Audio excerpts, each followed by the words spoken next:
الشيطان الرجيم بسم الله الرحمن الرحيم أم حسبتم أن تدخلوا الجنة ولما يعلم الله الذين جاهدوا منكم ويعلم الصابرين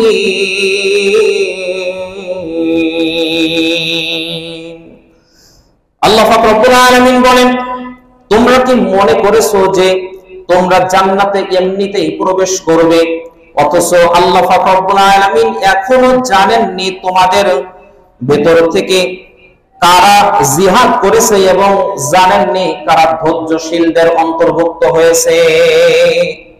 আল্লাহ বলতেছেন, আম হাসিবতুম আন তাদখুলুল জান্নাহ, তোমরা কি মনে করতেছো যে আল্লাহ এমনিতেই তোমাদের জান্নাত দিয়ে দিবে?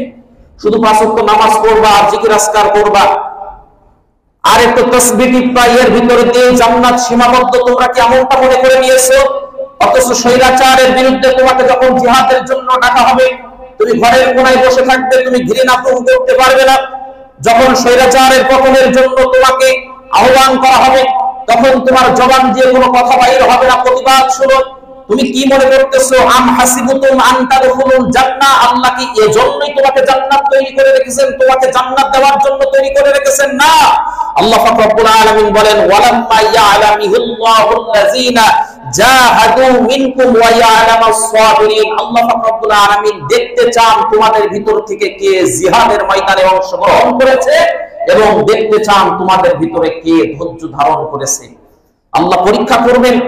আল্লাহ এমনিতেই আপনাকে আমাকে জান্নাতের মেহমান বানাবেন না, আল্লাহ এমনিতেই আপনাকে আমাকে জান্নাত দিবেন না। আল্লাহ পরীক্ষা করবেন। আপনি আমি যখন মেয়ে অথবা ছেলে বিয়ে দেওয়ার জন্য কোন ছেলে অথবা মেয়েকে দেখতে যাই, আমরা দেখি পায়ের নখ কেমন, পরিষ্কার কিনা, গায়ের রং কেমন, চুল কেমন, দাঁত কেমন, এগুলা এ টু জেড পা থেকে মাথা পর্যন্ত পরীক্ষা করি কি করি না? কথা বলেন না কেন? কাপড়ের দোকানে কাপড় কিনতে যে একটু ডলাডলি করি না, রং উঠবে কিনা? কথা বলেন না কেন? সামান্য 300 টাকা কি 500 টাকার কাপড় কিনতে যে ঘষা দেওয়া লাগে, পরীক্ষা করা লাগে রং উঠবে কিনা। আর আপনি আল্লাহর জান্নাত, আল্লাহর নিয়ামত, জান্নাতের ভিতরে প্রবেশ করবেন, আপনি মুত্তাকি কিনা, ঈমানদার কিনা আল্লাহ পরীক্ষা করবেন না? কি মনে হয় পরীক্ষা ছাড়াই কি জান্নাত দিবে? আম হাসিবতুম আন তাদখুলুল জান্নাহ, আল্লাহ বলতেছেন কি মনে করছো এমনিতেই জান্নাত দেব? এমনিতেই জান্নাত দেওয়া হবে না, পরীক্ষা করা হবে।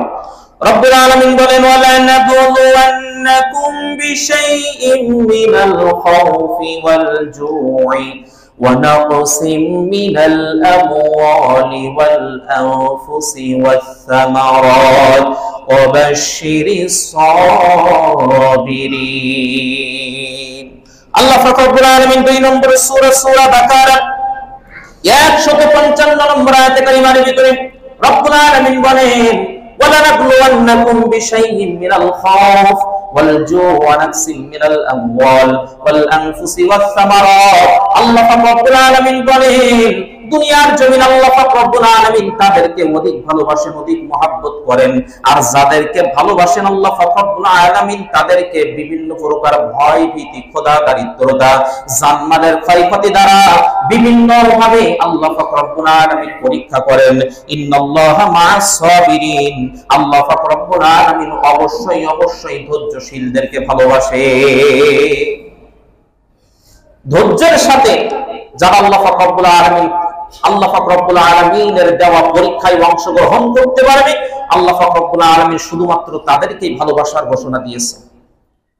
সম্মানিত হাজিরিন, আল্লাহ পাক রব্বুল আলামিন 29 নম্বর সূরা আনকাবুতের 2 নম্বর আয়াতে কারিমার ভিতরে রব্বুল আলামিন বলেন, আহাসিবান নাসু আন ইউতরাকু আন ইয়াকুলু আমান্না ওয়া হুম লা ইফতানুন। আল্লাহ পাক রব্বুল আলামিন বলেন, আহাসিবান নাস, মানুষ কি মনে করে, আন ইউতরাকু আন ইয়াকুলু আমান্না ওয়া হুম লা ইফতানুন, তারা ঈমান এনেছি বললেই আমি তাদেরকে ছেড়ে দিয়ে দিব। আহাসিবান নাস, মানুষ কি মনে করে, যে আমি ঈমান এনেছি বললেই তাদেরকে ছেড়ে দেওয়া হবে, অথচ তাদেরকে পরীক্ষা করা হবে না।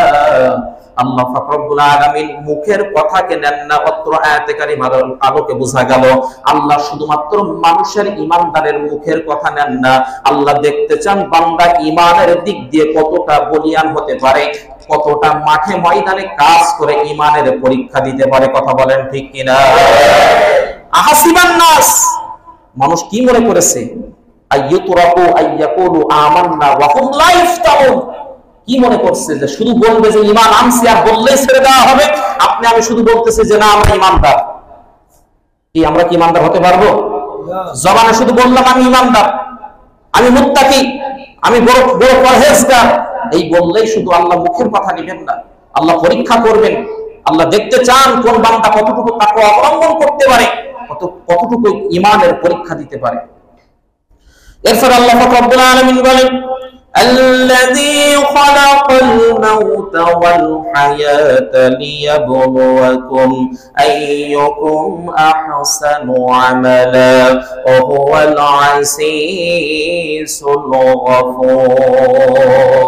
আল্লাহ পাক রব্বুল আলামিন সূরা মুলকের 67 নম্বর সূরা মুলকের 2 নম্বর আয়াতে কারিমার ভিতরে রব্বুল আলামিন বলেন আল্লাযী খালাকাল মাউত, আমি আল্লাহ পাক রব্বুল আলামিন মৃত্যু সৃষ্টি করলাম, ওয়াল হায়াত এবং জীবন সৃষ্টি করলাম, লিয়াবলুয়াকুম আইয়ুকুম আহসানু আমালা, আমি রব দেখতে চাই কোন বান্দা কতটুকু তাকওয়া অবলম্বন করে মুত্তাকি হয়ে আমি রব আমার কাছে আসতে পারে। আল্লাহ পাক রব্বুল আলামিন 2 নম্বর সূরা বাকারা 214 নম্বর আয়াতে কারিমার ভিতরে রব্বুল আলামিন বলেন أم حسبتم أن تدخلوا الجنة ولما يأتيكم مثل الذين خلوا من قبلكم مستهم البأساء والضراء وزلزلوا حتى يقول الرسول والذين آمنوا معه متى نصر الله ألا إن نصر الله قريب। আল্লাহ পাক রব্বুল আলামিন বলেন নাকি তোমরা ভেবেছো যে তোমরা এমনিতেই জান্নাতে প্রবেশ করবে, অথচ এখনো তোমাদের নিকট তাদের মতো কিছুই আসে নাই যারা তোমাদের পূর্বে বিগত হয়েছে, যাদেরকে স্পর্শ করেছিল কষ্ট দুর্দশা এবং তারা কম্পিত হয়েছিল, এমনকি রাসূল ও তার সাথীরা মুমিনরা আল্লাহ পাক রব্বুল আলামিনকে বলেছিলেন মাতা নাসরুল্লাহ, আল্লাহর সাহায্য কখন আসবে? আলা ইন্না নাসরুল্লাহি করিব। আল্লাহ পাক রব্বুল আলামিন বলেন চিন্তা করো না, টেনশন করো না, তোমাদের চিন্তার কারণ নাই, আল্লাহর সাহায্য তোমাদের জন্য অতি সন্নিকটে। 17টা বছর পর্যন্ত আমরা শুধু দোয়া করেছি আর বলেছি আল্লাহ আল্লাহর সাহায্য কখন আসবে? আল্লাহ কি একটু পরিবর্তন করে দিতে পারে না? আল্লাহ কি একটু সাহায্য করতে পারে না? এমনটাই শুধুমাত্র মাজলুমদের দোয়া ছিল যে জালেমের হাত থেকে কখন মাজলুমরা পরিত্রাণ পাবে, মুক্ত হবে, মুক্ত বিহঙ্গে তারা উড়ন্ত পাখির ন্যায় ঘুরবে, এমন ভাবে শুধুমাত্র আফসোস করেছে। আল্লাহ পাক রব্বুল আলামিন নিজেই বলতেছেন রাসূল এবং তার অনুসারীরা সাথীরা পর্যন্ত আল্লাহর দরবারে ফরিয়াদ করেছে মাতা নাসরুল্লাহ, আল্লাহর সাহায্য কখন আসবে? আল্লাহর রাসূল সাল্লাল্লাহু আলাইহি ওয়াসাল্লাম একদিন খানায়ে কাবার চত্বরে আরাম ফরমাচ্ছিলেন। খাব্বাব রাদিয়াল্লাহু তাআলা চলে আসলেন, ইয়া রাসূলুল্লাহ ইয়া হাবিবাল্লাহ, আপনি কি একটু আমাদের জন্য দোয়া করবেন না? আপনি কি আমাদের জন্য একটু আল্লাহর দরবারে সাহায্য প্রার্থনা করবেন না? আমাদেরকে মেরে মেরে তো শেষ করে দিল। এই সেই খাব্বাব যার এই মাজার ভিতরে আগুন দিয়ে, পাথরের আগুন দিয়ে, শাক দিয়ে এতটা পোড়াই দেওয়া হয়েছিল, ছোট ছোট বাচ্চারা খেজুর খেয়ে খেজুরের যে আটিগুলা ছিল সেই আটিগুলা ওর ভিতরে রাখতো। কতটা গর্ত হয়েছিল! সেই বেলাল, হাবশী বেলাল, যাকে আবু জাহেল এবং তার অনুসারীরা লোহা চিরুনি দিয়ে গায়ের ভিতর থেকে মাংসগুলা এইভাবে কেড়ে কেড়ে নিয়েছিল। দুই উটের ভিতরে মুসলমান সাহাবীদেরকে 2 উটের ভিতরে কারোর পা কারোর হাত এভাবে বেঁধে দিয়ে 2 উটকে 2 দিকে ছড়িয়ে দেওয়া হয়েছিল, জীবন্ত মানুষটাকে এভাবে বিখণ্ডিত করে দিয়েছিল। হযরতে বেলালকে উত্তপ্ত বালুর উপরে চিৎ করে শোয়াই দিয়ে জ্বলন্ত আঙ্গার পাথরটা তার পেটের উপরে বুকের উপরে চাপিয়ে দেওয়া হয়েছিল। এমনিতেই তো ইসলাম কায়েম হয় নাই। আল্লাহ রাসূলকে যখন খাব্বাব রাদিয়াল্লাহু তাআলা বললেন, ইয়া রাসূলুল্লাহ, ইয়া হাবিবাল্লাহ, নির্যাতন তো আর সহ্য করা যাচ্ছে না, একটু কি আল্লাহর দরবারে সাহায্য প্রার্থনা করবেন না? আমাদের জন্য কি আল্লাহর দরবারে সাহায্য চাইবেন না? আল্লাহর নবী উঠে বসলেন, ডাক দিয়ে বললেন, খাব্বাব, তুমি কি জানো না, তুমি জানো না ইসলাম পরবর্তী যুগে, জাহেলিয়াতের যুগে তোমার মুমিন ভাইদেরকে শুধুমাত্র ঈমানের পথে পথিক হওয়ার কারণে, ঈমানের বলে বলিয়ান হওয়ার কারণে, ঈমানের পথে ইস্তেকামত করার কারণে ওই জীবন্ত মানুষটাকে ধরে আনা হতো, তারপরে মাজা পর্যন্ত গেড়ে দিত, তারপরে একটা করাত আনা হতো, করাত এনে তার ওই জীবন্ত মানুষটার মাথার উপরে ধরতো, এমন এক পর্যায়ে তাকে ঈমান ছাড়ানোর জন্য বাধ্য করা হতো, এক পর্যায়ে জীবন্ত মানুষটাকে করাত দিয়ে দ্বিখণ্ডিত করে দিয়ে দিত। এরপরেও ওই মুমিন বান্দা আল্লাহর পথ থেকে একটা সেকেন্ডের জন্য চুল পরিমাণ সরে যেত না।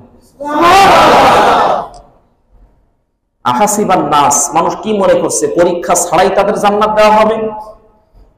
এমনিতেই জান্নাত দেওয়া হবে না। যে ভূখণ্ডে যত রক্ত পড়ে, শহীদের রক্ত পড়ে, ওই ভূখণ্ড তত ইমানদারদের জন্য, মুমিনদের জন্য উর্বর হয়ে যায়। এখানে অনেকেই কৃষক থাকতে পারেন, দেখবেন কৃষকরা যারা তারা যখন জমি চাষ করার পরে তার উপরে শাকের দানাগুলা ফেলে দেয়, ফেলে দেওয়ার পরে আকাশের বৃষ্টি যদি ওই জমিনের উপরে পড়ে যায়, কয়েকদিন যেতে না যেতেই আস্তে আস্তে করে ওই শাকের দানার মাথাগুলো আস্তে আস্তে ফেটে ফেটে জমিনের উপরে উঠে যায়।